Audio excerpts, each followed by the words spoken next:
So you probably clicked onto this video because you have bad performance in Valorant, or you feel like you have a lot of input delay while moving around and it's holding you back. Well guys, I'm going to show you exactly the best steps to which you can fulfill on your PC specifically to really get better performance and noticeably less input delay. If you guys enjoyed this video, please don't forget to leave a like, and now let's get to today's topic.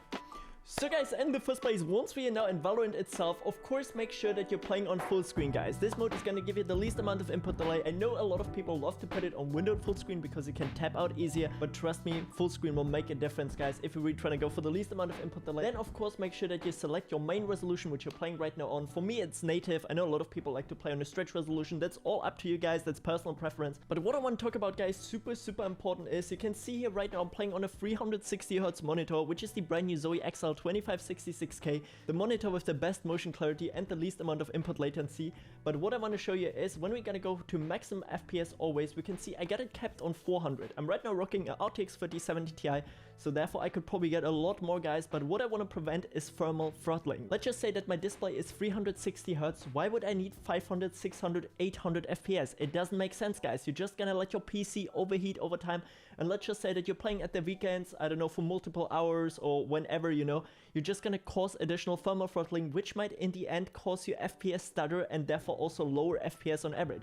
So what I would say always is, let's just say as an example that you're playing on 144Hz, put it on something like maybe 180, 200. I always put like additional 40 to 60 FPS more, because of course if you have a little bit higher FPS than your monitor refresh rate, you're still gonna get less delay, but you really shouldn't push it like too far. For me, as mentioned, 360Hz, so I'm gonna put it on 400. If you're playing on 240Hz, you're gonna put it maybe to something like 280, 300, something like that.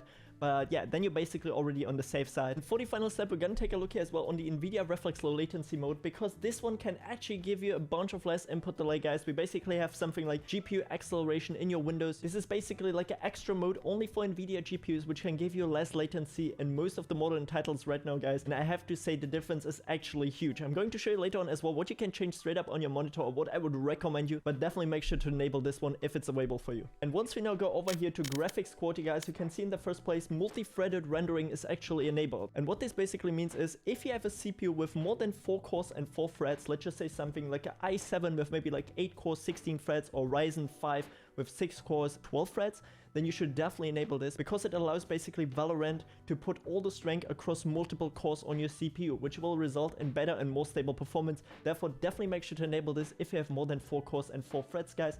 For the material quality, texture quality, details, everything on the lowest, guys, I gotta say I don't really care. The only feature which we gotta have somehow high, guys, is anti-aliasing, because this means basically corner sharpening in the distance.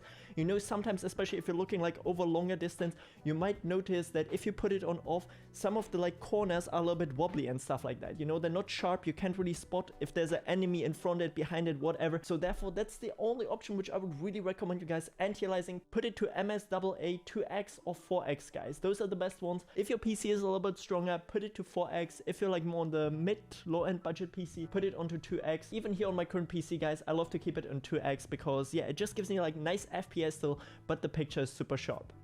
The same as well here, guys, with anti-strophic filtering. I like to keep it on 1 because we already have anti-aliasing. We don't need additional AI to render it sorta and give us even more sharpness, because this one is gonna be just fine with anti-aliasing already. And of course, for improved clarity or experimental sharpening, blue distortion, and all these other modes, guys, I like to keep it on off, because especially this one here, this experimental sharpening, it's not really good as of right now. So therefore, I would only recommend you to really have anti-aliasing on, guys, and then you're already chilling. And with that said, you just have to apply these graphics settings, and I'm going to show you some additional monitor settings to make your Valorant look even better. And as an additional step, guys, a lot of monitors nowadays want to go into the menu and go here under color settings, or sometimes it also says like picture settings or some stuff like that, have a mode which is gonna be called AMA, which is going to give you motion clarity and therefore overall a lot sharper picture. You can see right now mine is set to high. You can also try it out on premium, guys. It really depends on your current monitor, and some people also have different preferences, like some say high is better, some say premium is better, but definitely make sure to look for any of these modes which will give you additional motion clarity. Then, as you can see here, since I'm playing on a Zoe monitor, I of course also have Direct Plus here, which is gonna give me even better motion clarity, guys. Therefore, full review of this monitor on my channel as of right now.